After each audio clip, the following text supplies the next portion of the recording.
Hello，大家好。咁啊，有一段時間咧冇出影片啦，因為最近都真係有啲忙嘅嚇，特別係喺教會方面都真係比較忙。咁啊，之前有影片咧，其實都有提過，自己今年有個目標，就真係好想將成本聖經睇一次嚇，即係信咗主咁耐咧，成30年啦，都未試過將成本聖經去睇一次嚇。咁所以今年好想做呢一樣嘢嘅嚇。咁啊，過去一年咧，其實我讀咗一個神學證書嘅課程啦，咁都係一啲好基本嘅嘢，但係其實當中有一啲位都係想去再追求、再深入啲去了解。咁但係我覺得我要去再深入啲去了解嘅時候，我又未讀過聖經一次，其實好矛盾嘅成件事係。我見到呢個系統神學嗰本書，其實好想買咗去 Current 嘅時候，但係我諗下，喂，我連自己本身嗰本聖經都未讀過，讀乜鬼嘅人哋嗰啲，即係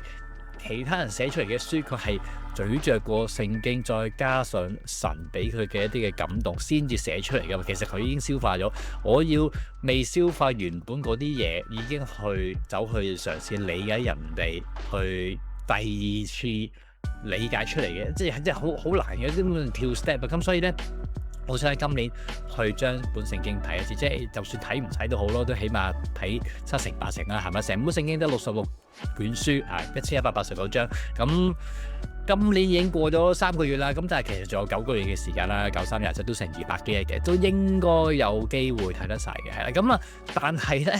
係咧，我就想推出一個新嘅影片系列，所以點解呢段片叫做即係incoming 啊？就係睇聖經嘅系列。咁咧就係想喺呢一個嘅影片入邊咧，就去 capture 自己讀聖經嘅過程啦。咁啊，一邊讀聖經，一邊就會去將自己嘅一啲可能問題啦，或者一啲嘅分享啦，一啲嘅經歷啦，喺當時讀到嗰個經文嘅時候，就會錄入去影片度。咁其實個作用都係想俾自己，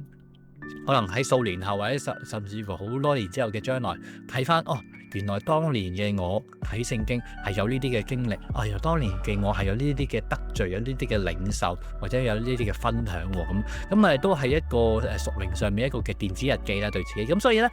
呢啲短片咧，我唔知每一段片會有幾長或者有幾段嚇，即係可能睇一章我就夠啦，或者可能覺得嗰日有感動嗰段短片睇晒成段書嘅，我都唔知道。係咁，但係都係嗰句啦，其實啲影片都唔係 for 啲咩 view 數，但係如果你真係有幸 click 到入嚟，睇到我讀聖經嘅影片，而你又有一啲類似嘅可能一啲嘅領受啦，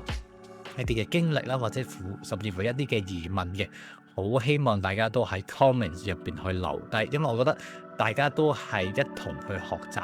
要互相嘅嚟到分享，先至能夠去更加學到神嗰個嘅教導，先能夠更加找緊佢嗰個嘅真理係。所以新嘅影片系列讀聖經將會嚟啦，呢個將會係成為我自己一個讀聖經嘅屬靈嘅日記，希望都能夠喺你嘅屬靈路上面幫到你。咁喺新嘅系列嗰度再見啦，拜。